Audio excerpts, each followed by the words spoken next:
Sir.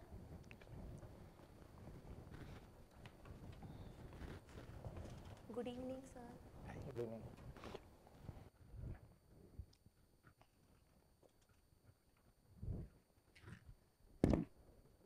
Thank you. कहाँ से आए मैम? सर मैं मध्य प्रदेश के शिवपुरी डिस्ट्रिक्ट से आई हूँ। अच्छा, अपना एक ब्रीफ बैकग्राउंड आप बता दो, पूरा स्कूलिंग वगैरह कैसे क्या है। Yes sir. सर मेरा नाम जयति जैन है। मैं मध्य प्रदेश के शिवपुरी जिले से आई हूँ। मैंने अपना ग्रेजुएशन श्रीमद माधवराव सिंधिया कॉलेज से 2020 में किया। उसके बाद मैंने अपना masters Mahatma Gandhi law college से 2022 में किया है। एंड अभी हाल ही में मैंने यूजीसी नेट का एग्ज़ाम क्वालिफाई किया है। Thank you sir. फादर क्या करते हैं आपके? सर बिजनेसमैन है, कपड़े का काम है। तो क्यों इंटरेस्टेड हैं इस प्रोफेशन में? सर जब एलएलबी के दौरान ही मुझे इस विधि के कानून में से मेरा जागरूकता बढ़ी। मुझे पढ़ने में अच्छा लगा, तो उसके बाद ही मुझे ऐसा लगा कि मुझे न्यायिक क्षेत्र में आना चाहिए और मैं अपना योगदान दे सकती हूँ, इसलिए। अच्छा जयति, ये बताइए कि एक व्यक्ति है, वो एक सुनसान सड़क पर एक बहुत तेज रफ्तार से गाड़ी चला रहा है रात को 2 बजे। उस समय सड़क पे कोई भी नहीं है। क्या कोई अपराध हुआ? जी सर। कौन सा? Sir section 228 IPC. 228। एक बार सोच लीजिए फिर से।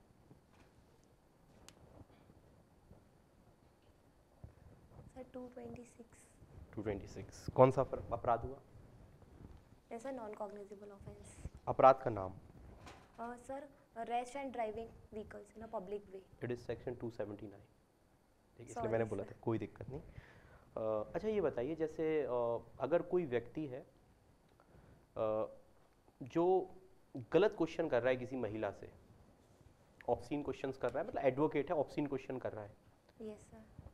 जज रोक भी रहा है तब भी नहीं रोक रहा, यस सर। तो क्या ऐसे व्यक्ति के विरुद्ध, ऐसे एडवोकेट के विरुद्ध क्या कर सकते हैं हम? यस सर, लीगल प्रोसीडिंग्स हो सकती हैं। कौन कौन सी, कहाँ पे? सर आईपीसी के 166 ए में एंड सर आईपीसी 228 ए। ठीक है। अभी एक सुप्रीम कोर्ट ने एक मैटर में एक ऑर्डर किया है इलेक्शन को लेकर। जी सर। क्या है वो लिटिगेशन? क्या पिटीशन थी? क्या रिलीफ पार्टी ने मांगी थी और कहाँ का था मैटर? सर मैं एक बार कंफर्म करना चाहूँगी सर, आप जो वो मेयर्स इलेक्शन वाली बात कर रहे हैं? Yes sir. और सर वो जो पंजाब में इलेक्शन हुए थे मेयर के लिए, तो उसमें जो उसमें थोड़ा सा ये हुआ था, जो ऑफिसर्स थे चंडीगढ़ में हुए। ये सर चंडीगढ़ जो इलेक्शंस हुए थे, तो सर उसमें जो मेयर थे उन्होंने जो 8 सीक्रेट बैलेट्स थे उनको नल डिक्लेयर कर दिया था। तो उसमें फिर सुप्रीम कोर्ट में हियरिंग गई, मतलब केस हुआ था, तो उसमें ये बताया गया था कि थोड़ा फैब्रिकेशंस हुआ है। अब इंटरवीन करें आपको कि डायरेक्ट सुप्रीम कोर्ट गए थे, कहीं और भी गए थे? नहीं सर, पहले हाई कोर्ट गए थे। वहाँ क्या हुआ? और सर डिसमिस हो गई थी एप्लीकेशन, उसके बाद सुप्रीम कोर्ट गए थे। आगे बताएं। हाँ, तो सर उसमें जो प्रोसीडिंग्स थी, तो एप्लीकेंट के फेवर में जजमेंट आया है, और जो मेयर थे जिन्होंने फैब्रिकेशंस किया था उनके अगेंस्ट प्रोसीडिंग। मेयर थे वो? सर जो ऑफिसर्स थे, क्या थे वो? सर मैं ऑफिसर क्या बोलेंगे उन्हें? सर उनका नाम मैं रिकॉल नहीं कर पा रही हूँ। नाम नहीं, उनका डेजिग्नेशन क्या था जो कंडक्ट करा रहे थे उसको, पोल को? Sir presiding officer. Election officer थे? यस। उनके अगेंस्ट में सुप्रीम कोर्ट ने किस प्रोविजन के तहत कार्रवाई के लिए ऑर्डर किया है? Sir section 340 CrPC. क्या होता है उसमें? Yes sir. सर उसमें ये होता है कि कोई पब्लिक ऑफिसर्स के अगेंस्ट प्रोसीडिंग्स होती हैं, जैसे कि उन्होंने कुछ भी अगेंस्ट लॉ किया है, उसमें एप्लीकेशंस जाएगी। सर 340 में सर जो 195 का जो सेक्शन दिया है सीआरपीसी का, उसकी प्रोसीडिंग्स होती हैं अकॉर्डिंग सीआरपी 340 में। किसी जुडिशियल प्रोसीडिंग्स में कोई एफिडेविट दिया या आपने स्टेटमेंट दिया हो गलत, तो वो उसमें क्या एक्शन हो सकता है? जी सर। फॉल्स एविडेंस दी हुई हो। Yes sir. तो उसमें क्या उनके खिलाफ एक्शन हो सकती है अंडर, और उसमें क्या किस सेक्शन के अंतर्गत कार्रवाई कर सकती है कोर्ट? जी सर। हाँ सर, उसमें सर फॉल्स एविडेंस देने पर सर कार्रवाई हो सकती है। एंड सर उसमें पनिशमेंट जो दी गई है सर 3 मंथ्स एंड 500 रुपीज़ का फ़ाइन दिया गया है। एंड सर सेक्शन में करेक्टली रिकॉल नहीं कर पा रही हूँ, पर सर शायद 346 है। अच्छा, एक अभी लेटेस्टली केस आया है जिसको स्किन टू स्किन केस के नाम से बड़ा फेमस हुआ है। Yes sir. क्या है ये स्किन टू स्किन केस और क्या सुप्रीम कोर्ट ने इसमें कहा है? ये सर केस का नाम तो मैं रिकॉल नहीं कर पा रही हूँ, पर जितने फैक्ट्स मैं रिकॉल कर पा रही हूँ उसमें जो एक्यूज था उसने जो फीमेल थी उसको ब्रेस्ट पे टच किया था।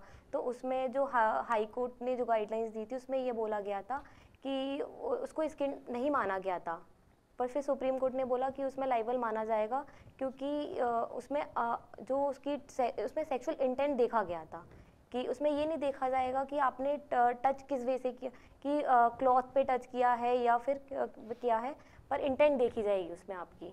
ठीक है, मतलब कौन सा एक्ट लगा था, कौन सी सेक्शन लगी थी? Yes sir, the protection of children from sexual offences act 2012 लगा था सर। Section sir section 11।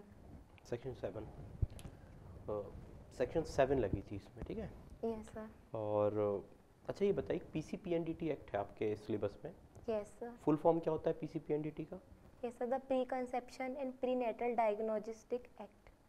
ठीक है, कब का एक्ट है? सर 1996। प्रेसिडेंट की असेंट कब मिली थी इसको? सॉरी सर, अभी रिकॉल अभी सेंट्रल गवर्नमेंट ने किन कानूनों को बनाया है पुराने? यस सर, सर जो IPC and CrPC and Indian evidence act है उनको रिप्लेस करके भारतीय न्याय संहिता, भारतीय दंड प्रक्रिया संहिता एंड भारतीय साक्ष्य अधिनियम। भारतीय दंड संहिता। यस सर, लाए गए हैं दैट इज भारतीय नागरिक सुरक्षा संहिता। सर से थैंक यू बोलिए थोड़ा सा। Thank you sir. अच्छा, ये तीनों चीज़ों को जरूर देखें आप, Yes, लेटेस्ट sir. है ये। अच्छा पढ़ा है थोड़ा सा, ये एक्ट पढ़े हैं क्या आपने? सर ऊपर से कब थोड़ा से इन्फोर्स हो रहा है ये? सर 1 जुलाई 2024। इसमें से कोई किसी प्रोविजन को उन्होंने होल्ड किया है? Yes sir. किसे? सर 106 का सब क्लॉज 2।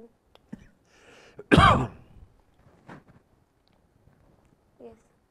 अच्छा ये बताइए, जो नए लॉज आ रहे हैं इनको लागू करने में डिफ़िकल्टीज क्या क्या आने वाली हैं?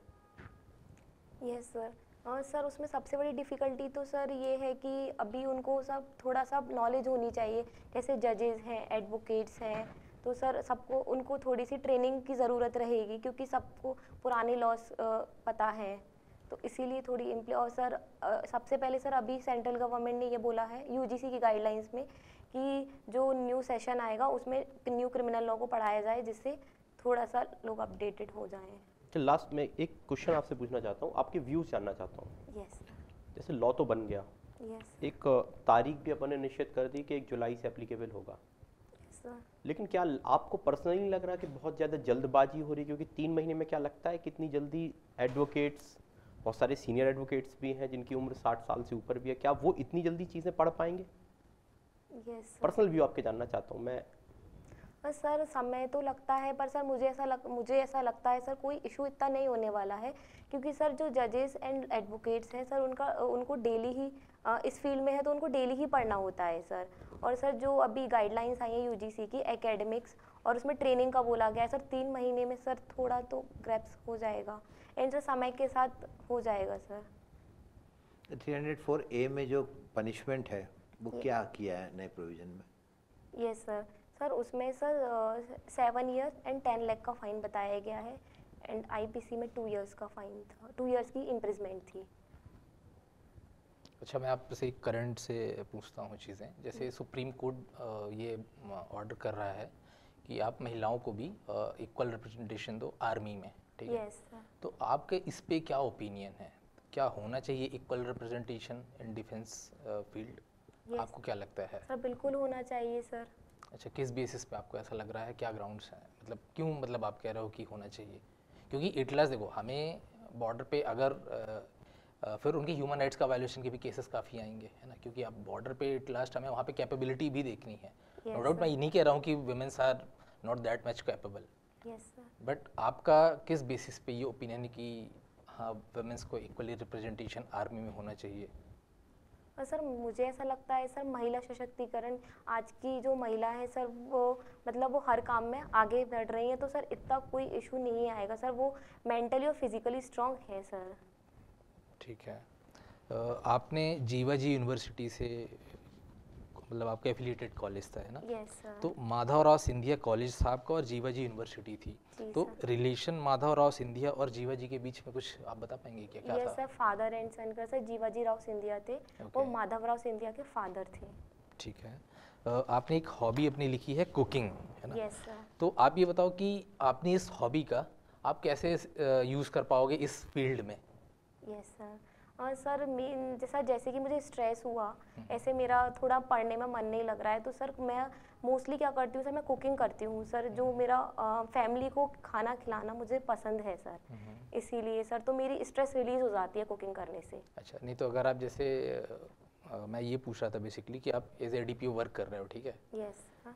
तो वाइल वर्किंग यस सर। इस हॉबी से आप क्या चीज़ें सीख रहे हो जो आप यहाँ पे अप्लाई करोगे एडीपीओ की पोस्ट पे आके वाइल वर्किंग?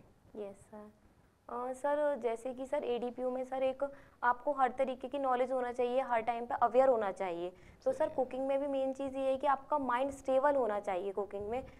तो सर इस चीज़ को मैं रिलेट कर सकती हूँ सर। सही है। ट्रायल में, प्रोसिक्यूशन ट्रायल में अगर विटनेस सपोर्ट नहीं करता प्रोसिक्यूशन की स्टोरी को, यस सर। तो क्या प्रेयर करेंगे आप कोर्ट से? क्या एक्शन, मतलब कैसे प्रोसीडिंग्स आगे जाएंगी? Sir section 154 Indian evidence act में सर हॉस्टाइल विटनेस डिक्लेयर कराया जा सकता है सर। तो सर और उसके बाद यस सर, तो सर हॉस्टाइल विटनेस डिक्लेयर करने के बाद with the permission of the court sir जो विटनेस है उसके क्रॉस एग्जामिनेशन किया जा सकता है सर।